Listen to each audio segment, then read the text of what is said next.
headlines. Lawmakers begin reviewing bills on improving North Korea's human rights situation. Rival parties want to pass them by the end of this year, but remain divided on many issues. The nation's third creative economy center opens in southwestern Korea with the aim of boosting support for startup companies in the region. The government plans to set up 14 more across the country. As the clock ticks on nuclear talks between Iran and Western powers, speculations grow over a possible extension to Monday's deadline. Hello and welcome to ARIRANG News, coming to you live from Seoul. I'm Hwang Sung-hee. We begin at the National Assembly, where lawmakers began reviewing bills on improving the human rights situation in North Korea. They're aiming to pass the bill by the end of this year, but as our Ji Myung-kil tells us, the rival parties will first have to overcome their long-standing differences on the issue. The National Assembly is stepping up efforts to pass bills on North Korean human rights in line with recent efforts from the international community. The Parliamentary Foreign Affairs Committee on Monday began reviewing two bills related to North Korean human rights, one proposed by the ruling Saenuri Party and the other by the main opposition New Politics Alliance for Democracy. The ruling party's bill focuses on documenting violations carried out by Pyongyang and developing plans to improve human rights conditions in the north. A national archive should be set up separately to deal with storing and keeping record of human rights violations in North Korea. The main opposition's bill puts an emphasis on supporting the North Korean people through humanitarian aid. A consultative body would be established within the Unification Ministry to engage in aid projects for the North Korean people. Both parties say they hope to pass the bills by the end of this year. But the two rival parties will first have to resolve their long-standing differences over the issue. A main source of contention is a suggestion from the ruling Saenuri Party that the human rights bill include government assistance to activist groups that fly anti-North Korea leaflets across the border. The main opposition party says if the bill includes any language indicating support for such groups, they will not pass it. The National Assembly has put the revised bills on the human rights issue up for discussion several times since its first proposal back in 2005. Previous plans for the bills on the issue were shelved due to concerns mainly from the opposition party that pursuing such legislation could escalate inter-Korean tensions. Ji Myung-kil, ARIRANG News. A joint railway project involving both Koreas and Russia is about to kick off. South Korean officials are now in North Korea to assess a transportation test, which starts from a port in North Korea and ending in a South Korean port. Lee Ji-yoon shows us what this means for all parties involved. Over 40,000 tons of Russian coal will land on South Korean soil this week. What's so special about that is that the coal will actually travel through North Korea. A group of South Korean officials arrived in the North Korean port of Najin on Monday to oversee a test run scheduled for this Friday. This test run will include delivering the coal from the Russian station of Hasan to Najin on a 54-kilometer railway. Once the coal reaches Najin, it will be shipped on a Chinese bulk carrier to South Korea's southeastern port of Pohang. So what's in it for these three countries as they get ready to mark the first test run of the Najin-Hasan project? Russia sees the new export route as a gateway to opening up its far eastern regions. North Korea is looking to develop the Najin port to not only export resources like coal from Russia and China, but also to move manufactured goods from South Korea and Japan into Asia. For South Korea, the project will cut down shipping costs and promote more trade with other European countries. Experts say the project might also help mend inter-Korea relations and build trust between the two countries. South Korea banned investments in North Korea after the regime torpedoed a South Korean warship in 2010, suspending almost all inter-Korean economic projects. The government, however, has allowed the consortium to indirectly invest by purchasing Russian stakes in the initiative. Lee Ji-yoon, ARIRANG News. North Korea's special envoy Ji Myung-kil has wrapped up his week-long trip to Russia. The North state-run Korean Central News Agency reported that Che, a close aide to leader Kim Jong-un, returned to Pyongyang with his delegation on Monday. During his visit, he delivered a personal letter from the young leader to Russian President Vladimir Putin, signaling the possibility of a summit next year.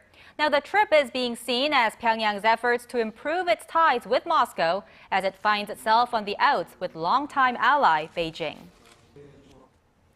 A creative economy center in the southwestern province of Jeollabuk-do celebrated its grand opening today.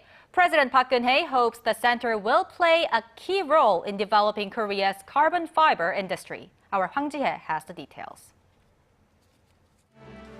For the first time since taking office, President Park Geunhye visited Jeollabuk-do province on Monday to celebrate the opening of a creative economy center. Park said the center should act to harmonize traditional and new growth engines. 특히 전통 문화와 농생명, 탄소 산업의 대도약을 이루기 위해 약한 부분을 보완하는 연결고리가 되어야 합니다. The Creative Economy Center in Jeollabuk-do province aims to boost the carbon fiber industry as Korea's next growth engine. It's the third center of its kind established under the Park administration's pledge to boost startups. Each local center teams up with one of the country's largest conglomerates to support venture companies in that related industry. The one in Jeollabuk-do province is partnered with Hyosung Group. 작년에 준공된 효성 공장에서 생산되는 탄소 섬유는 수천 년간 제조업의 기본 소재였던 철을 대체할 미래 산업의 쌀로 주목받고 있습니다. Hyosung Group and Jeollabuk-do province plan to create a fund of roughly $9 million to foster the country's carbon fiber industry. They will also build a center for startups within Hyosung's carbon fiber factory in the region. And through that, they aim to foster 20 startups in the carbon fiber sector into becoming global companies within the next 3 years. The government plans to establish a total of 17 creative economy centers across the country with involvement from conglomerates like Samsung and Hyundai. Hwang Ji-hye, ARIRANG News. More than half of Korea's largest companies saw their profits tumble in the first 3 quarters of this year. Now, this due largely to the sluggish global economy. Seoul-based market researcher Jaebal.com says the combined operating profits of 55 of the top 100 listed firms on the Kospi stood at roughly $23 billion in the January to September period. Now, that's down almost 30% from the same period last year. This drop has pushed the operating profit of all 100 listed firms together down as well by more than 15% over the same period. Local economists may speculate China may undergo another cut in its main benchmark interest rate following its unexpected cut last Friday. Now, the move by Korea's largest trading partner boosted Korean shares on Monday, with the main benchmark Kospi reaching nearly 1,980 points. Kim Ji-yeon reports. Another rate cut by the world's second largest economy is expected, as Friday's cut in its main benchmark interest rate may not be enough to boost growth. Park Seok-jung, an economist for high investment and securities, says increases in China's money supply, including its cash and savings deposits, rose a mere 12.6% in November, falling below its yearly target of 13%.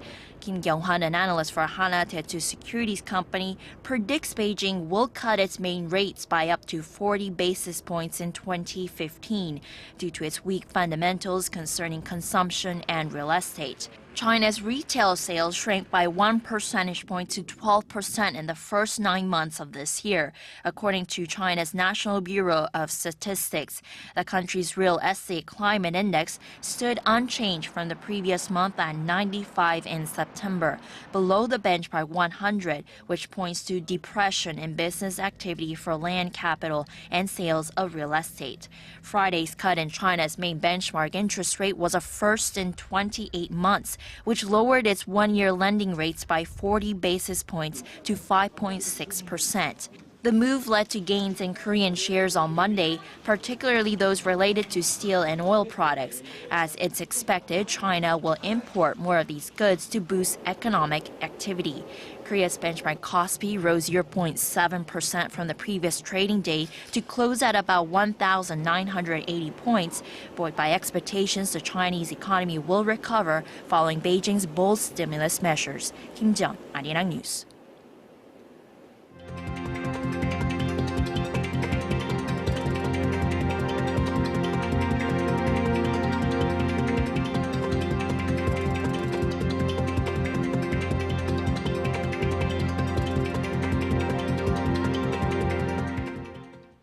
Lots of newly married couples these days choose to have just one child or even none at all due to the high financial cost of raising kids in Korea, or just because they'd rather focus on climbing the career ladder. However, this has led to a chronically low birth rate in the nation, and experts are now calling for long-term investment in government policies aimed at reversing that trend. Kim Min-ji reports.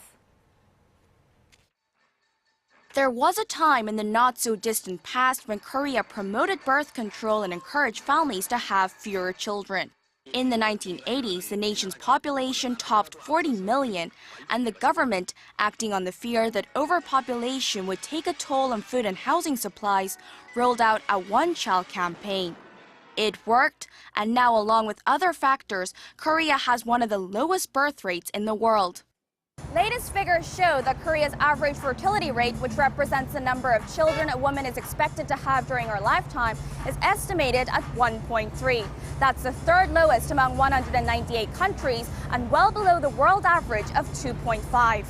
Whether it be the high cost of raising a child or more women choosing their careers over motherhood, a growing number of couples are deciding to hold off on having kids. 29-year-old teacher Park Geunhye says it's why she isn't a mother yet, even though she's been married for 2 years.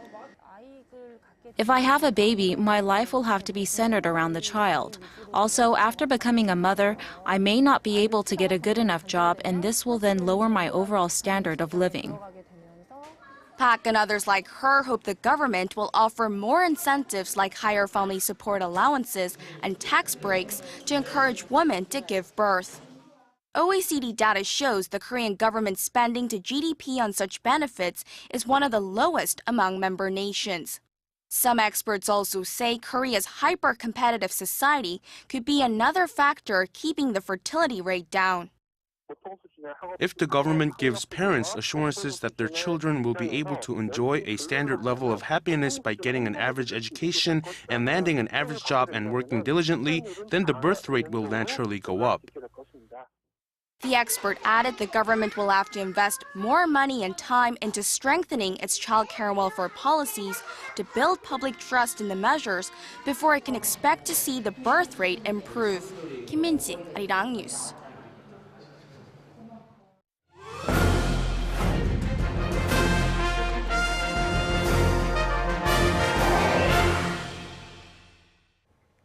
When we used to think of exports, the first thing that came to mind was manufacturing goods. But nowadays, more emphasis is being given to exporting contents.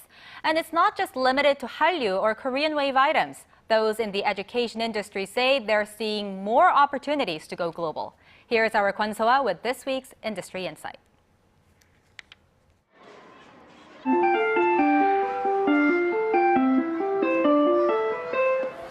The school bell doesn't signal the end of the day for many Korean students. They are out of their classrooms, but private tutors are waiting for them. This nearly $30 billion private education industry has given birth to advanced learning products. And some of them are finding their way overseas. Tintin English publishes storybooks for preschoolers in China and Thailand. The company is taking advantage of the craze for English in Korea that led to a booming English education market. Cheongsang Language School recently signed a contract with major U.S. book distributor IPG, and its products recorded sales of around $20,000 in their first 2 months on Amazon. Experts say assessing the current export volume of educational contents is difficult. But Professor Lee Hyun-chung of Hanyang University estimates it's in the tens of millions of dollars. Korea already has a good image as a very strong education country all over the world. Plus, we have a very strong IT techniques, so IT-based kind of learning package and the teaching package and the content development really attractive to foreign countries.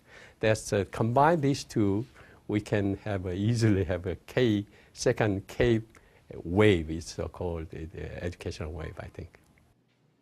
Take Cheongdam Learning, for example.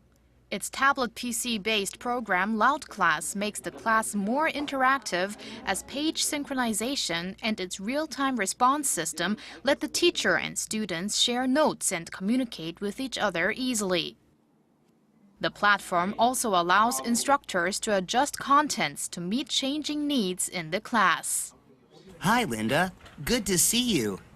There's a lot of countries or school districts that have tablets, but they don't know how to use tablets. It's like having a car without an engine. It looks great, but that's the only factor that goes in. So we're creating this engine that helps students, it helps the teachers, it helps the parents.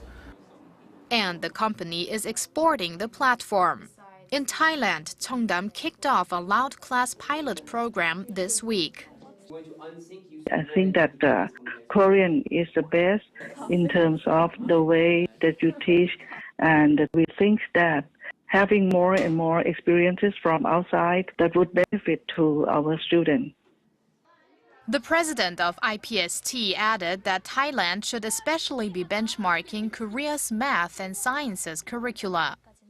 Industry observers note that Korean firms must fully understand the needs of their target markets and localize their content to further promote their exports.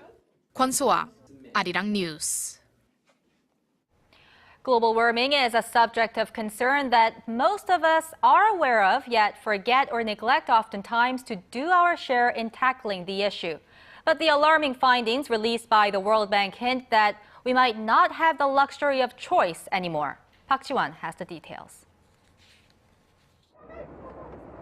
Most glaciers in the Andes will be gone by the year 2080. That's the worst-case scenario painted by the World Bank in its latest climate change report. The report says the world's average temperature could rise by 4 degrees Celsius by the end of the century if the world doesn't take appropriate steps to stop global warming. The report, which mostly focuses on Latin America, the Middle East, and North Africa, says glaciers have already significantly retreated in the Andes. It says that if the trend continues, cities around the mountain range could be at risk of flooding and freshwater supplies could start to dry up. The green projection goes on to say that if the average global temperature rises by more than 4 degrees Celsius, sea levels will rise by almost 60 centimeters. This would mean an increased risk of storms and tropical cyclones, especially for low-lying countries and small island states. The report also predicts that in the Middle East and North Africa, warmer average temperatures will threaten already scarce water resources and negatively affect crop yields. The report, drawn up by international experts, called on governments to aggressively tackle their carbon emissions. Developing alternative energies rather than relying on fossil fuels and boosting the energy efficiency of buildings and public transport are also part of the World Bank's recommendations to delay a climate catastrophe. Park Ji-won, ARIRANG News.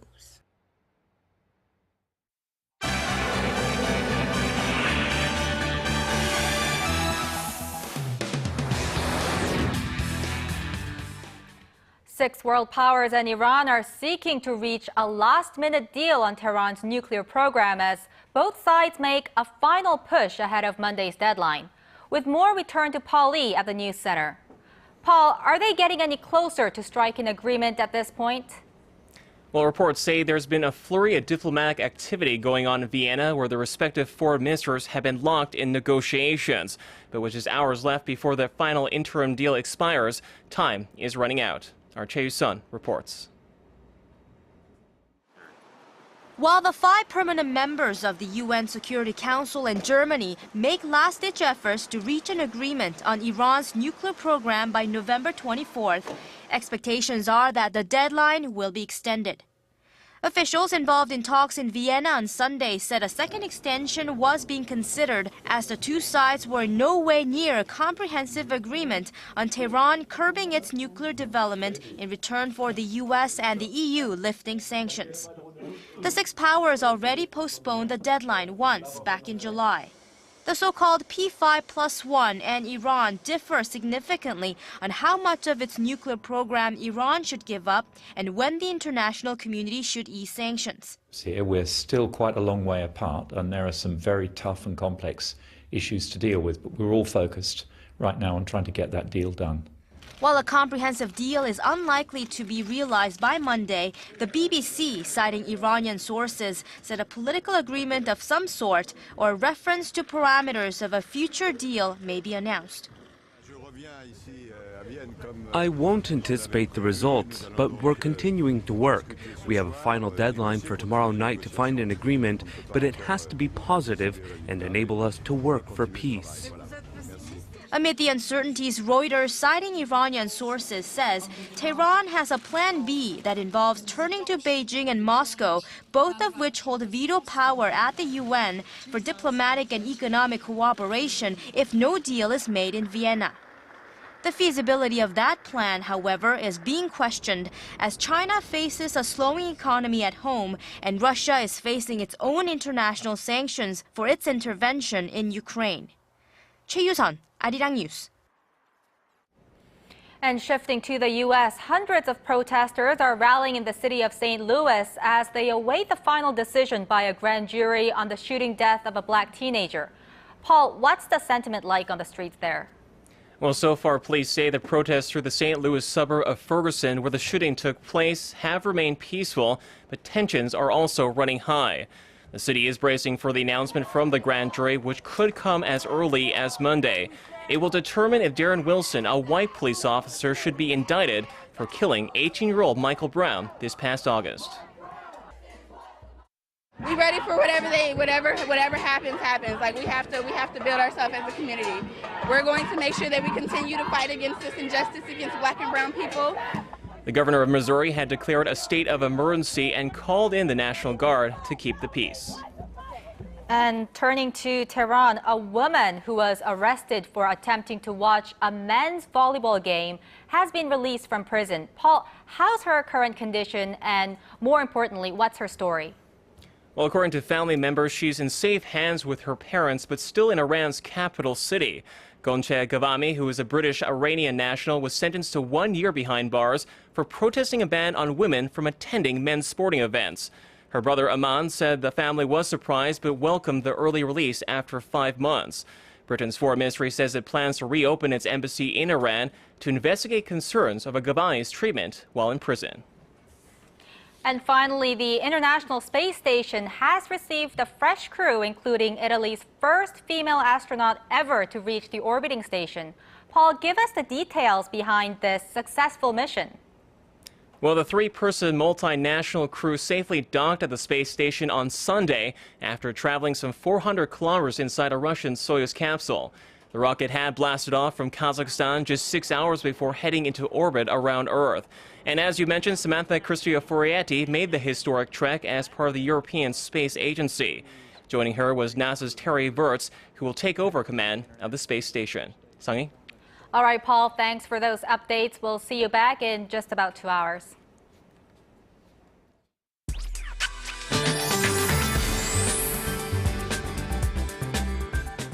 Happy Monday, everyone. I'm Kim Bo-kyung with your latest weather forecast.